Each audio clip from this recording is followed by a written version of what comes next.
Hey guys, it's Tony Guittara here from Achievers Group with another passionate video business vitamin. Guys, I'm still talking about systems, and I just wanted to really explain to you a really important concept that probably you've read about in a book. It's probably one of the best small business or business books that you can ever read. You probably all read it, or you should read it definitely. It's called E-Myth Revisited by Michael Gerber. Really, really good book. What I really like about this book is that it describes the really almost schizophrenic nature of there are three almost personalities in the one business owner. Now, in a large company, we separate these. But when you are starting business, you can't separate these because you are this one being. And there is this huge conflict going on all the time because each of these main function of the business, each of these people inside of you actually have different requirements. They have different values. They're looking for different things. So it's really important to make the main thing the main thing. Now, the first type of person that exists inside any business is the need to be the technician. You know, clearly, a lot of people start a business because they're good technically at the work. You know what I'm talking about? I'm a good plumber, so I will have a good plumbing business. I'm a good architect, so I will actually have a good architectural business. All right, what they do is they mistake skill for achievement. They actually say, because I'm so good at what I'm doing, I'm definitely going to have a great business. But that is the fundamental weakness. Because sometimes your strength of working in it actually is a weakness because you can't work on it. You are so good at what you do, you are so good at fantastically, that's all you actually do. And I would strongly suggest that if you want to be a technician, don't build a business, build a practice.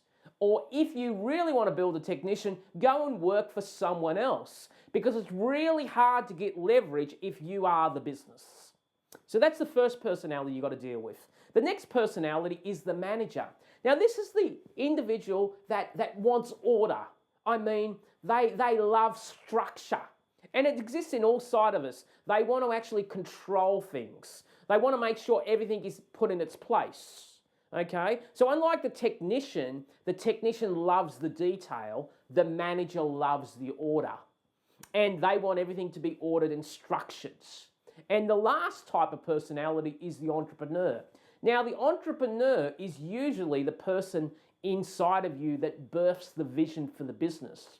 But unfortunately, I must admit that over the next couple of years, sometimes the technician and the manager take over. And what I'm suggesting, if you want to really build an amazing business, you've got to allow the dreamer to dream. You've got to allow the entrepreneur to be the entrepreneur. You've got to be able to work on your business, not just in your business. Because as you can see, the technician works in the business, the manager works in the business, and the entrepreneur works on the business. And the entrepreneur provides the insane value for the business. Hey, just quickly, I just wanted to give you a great story because I think this really highlights this. Many years ago, I was working for a company called Australia Post as a consultant. And I remember sharing a story because they used to model themselves very much on Federal Express. And I remember this amazing story, and I don't even know if it's true, but it doesn't matter if it's not true because it's got an amazing point to it. And this was a story about Federal Express, and they had this huge mail processing plant. And it used to handle bulky mail parcels, and it had 6,000 employees. And I think it was based in Houston. And this was the most amazing. It had acres and acres of conveyor belts. 6,000 people just worked on the floor. So you can imagine how big it was. Then what happened, all of a sudden, every machine stopped. Now you can imagine the panic that beset the management. I mean, millions of dollars was being lost by the hour. I mean, And their guarantee at that stage was absolutely positively overnight. So not only were they losing a lot of cash flow, there was a potential that many, many customers would invoke the guarantee that they had. This was a huge disaster. So they got the best engineers, because they had on-site engineers, on-site maintenance people, and they could not find the problem. And then the owners were so beside themselves, they remembered an ex-employee who had just recently left the business. A Mr. Fix-It man, somebody who'd been there for 50 odd years, somebody who knew every nook and cranny in the entire business. And they rang him out because he'd recently retired but was still doing some consultancy work just to earn a bit of income. And he only lived a couple of minutes away from the facility. So they're ringing him up in a total panic. And I think his name was Trevor. And they said, Trevor, we have a huge problem. Every one of our machines has stopped. Can you get down here straight away? So he jumps in his car, gets down there in about 3 minutes flat. Gets out of his car, and as he's walking out of his car, the only instrument that he has is a screwdriver. He meets the owners at the gate. They're so excited. They're so anxious to see him. He looks purposely around the entire factory floor, purposely goes to a pylon. On the side of the pylon is an electrical box. He opens up the electrical box, takes out the screwdriver, turns the screw. Now, the most amazing thing is that all the machines started to work again.